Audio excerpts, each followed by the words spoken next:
നമ്മൾ വളരെ എളുപ്പത്തിൽ കുറഞ്ഞ ചേരുവകളൊക്കെ വെച്ച് കുട്ടികൾക്ക് ഇഷ്ടപ്പെടുന്ന രീതിയിൽ ഉണ്ടാക്കാൻ പറ്റുന്ന ഒരു സിമ്പിൾ സ്നാക്സാണ് തയ്യാറാക്കാൻ പോകുന്നത്. ഇതെങ്ങനെയാണ് തയ്യാറാക്കുന്നത് നോക്കാം. അതിനായിട്ട് നന്നായിട്ട് പഴുത്തിയൊരു 3 ഏത്തപ്പഴം എടുത്തിട്ടുണ്ട്. ഇതിൻ്റെ തൊലിയൊക്കെ കളഞ്ഞ് ചെറുതായിട്ട് കട്ട് ചെയ്തെടുക്കാം. ഈ ഏത്തപ്പഴത്തിൻ്റെ തൊലിയൊക്കെ കളഞ്ഞ് ചെറുതായിട്ട് കട്ട് ചെയ്തെടുക്കാം.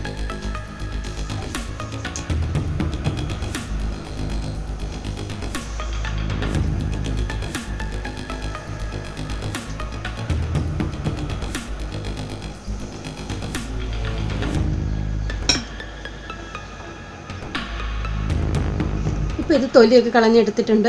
ഇനി ഇത് കട്ട് ചെയ്തെടുക്കാം. ഈ ഒരു കനത്തിൽ മുറിച്ചെടുക്കാം. തീരെ നൈസായി പോകണ്ട. ഇതുപോലെ ബാക്കിയുള്ളത് മുറിച്ചെടുക്കാം.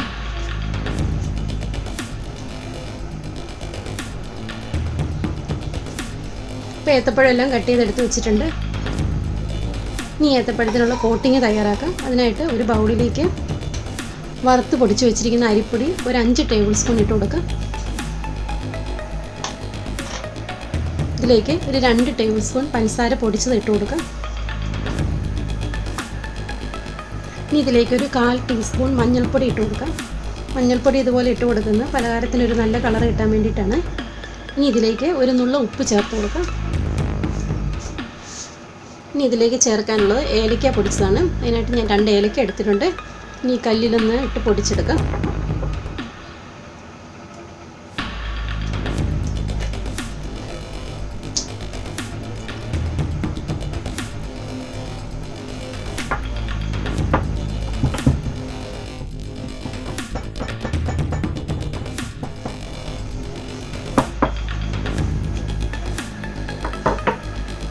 ഇപ്പോൾ ഏലക്ക പൊടിച്ചെടുത്തിട്ടുണ്ട്. ഇനി ഇത് പൊടിയിലേക്ക് ചേർത്ത് കൊടുക്കുക. ഇനി ഇതെല്ലാം കൂടെ നന്നായിട്ടൊന്ന് മിക്സ് ചെയ്തെടുക്കാം. ഇനി ഇതിലേക്ക് കട്ട് ചെയ്ത് വെച്ചിരിക്കുന്ന പഴമിട്ട് കോട്ട് ചെയ്തെടുക്കാം.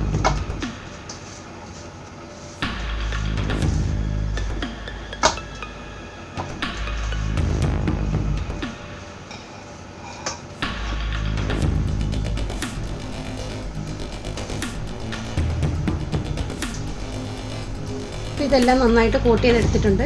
നമ്മൾ അരിപ്പൊടി എടുക്കുമ്പോൾ കുറച്ചെടുത്താൽ മതി. ഏത്തപ്പഴം ഒന്ന് കോട്ട് ചെയ്യാനുള്ള അത്ര എടുത്താൽ മതി. പഴം ഇപ്പോൾ അരിപ്പൊടിയിൽ നന്നായിട്ട് മിക്സ് ചെയ്തെടുത്തിട്ടുണ്ട്. പഴം അരിപ്പൊടിയിൽ ഇതുപോലെ കോട്ട് ചെയ്തതിന് ശേഷം അതിൽ നേരം റെസ്റ്റ് ചെയ്യാൻ വെക്കേണ്ട കാര്യമില്ല. അപ്പം തന്നെ നമുക്ക് ഇത് ഫ്രൈ ചെയ്യാം. ഇനി ഒരു ഫ്രൈ പാൻ അടുപ്പത്ത് വെക്കാം. അപ്പോൾ പാനൊക്കെ ചൂടായിട്ടുണ്ട്. ഇതിലേക്ക് ആവശ്യമുള്ള എണ്ണ ഒഴിച്ചു കൊടുക്കാം.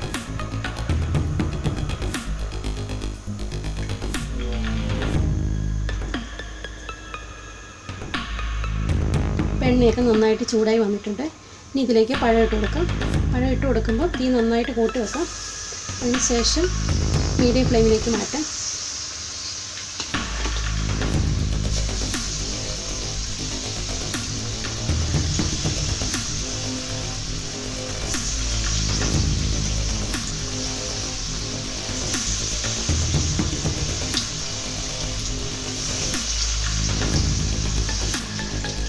ഒരു സൈഡൊക്കെ ആയി വന്നിട്ടുണ്ട്. ഇനി ഇത് തിരിച്ചിട്ട് കൊടുക്കാം.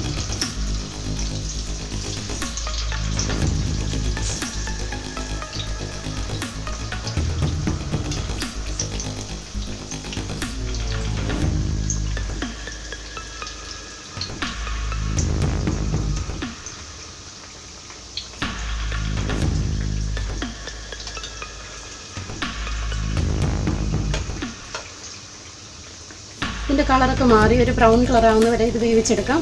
അപ്പോഴത്തേക്ക് ഇത് നന്നായിട്ട് ക്രിപ്സി ആയിട്ട് കിട്ടും. ഇത് 2 സൈഡും ഇതുപോലെ തിരിച്ച് മറിച്ചിട്ട് കൊടുക്കാം.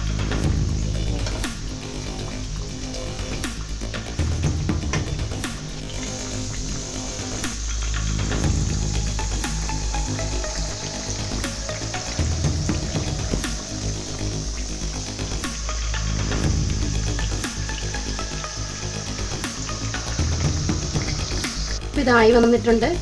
ഇത് എണ്ണയിൽ നിന്ന് കോരാം. നമ്മൾ ഏത് എണ്ണപ്പലഹാരം ഉണ്ടാക്കുമ്പോഴും എണ്ണയിൽ നിന്ന് കോരുന്ന സമയത്ത് തീ കൂട്ടി വെച്ച് കോരിയെടുക്കണം. എന്നാൽ മാത്രമേ എണ്ണ കുടിക്കാതിരിക്കത്തുള്ളൂ.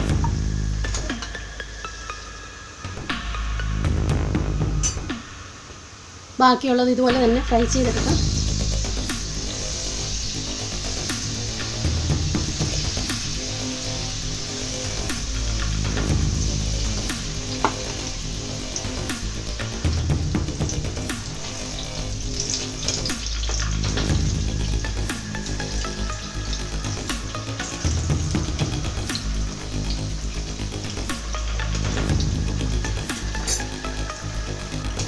ഇതായി വന്നിട്ടുണ്ട്. എണ്ണയിൽ നിന്ന് കോരാം.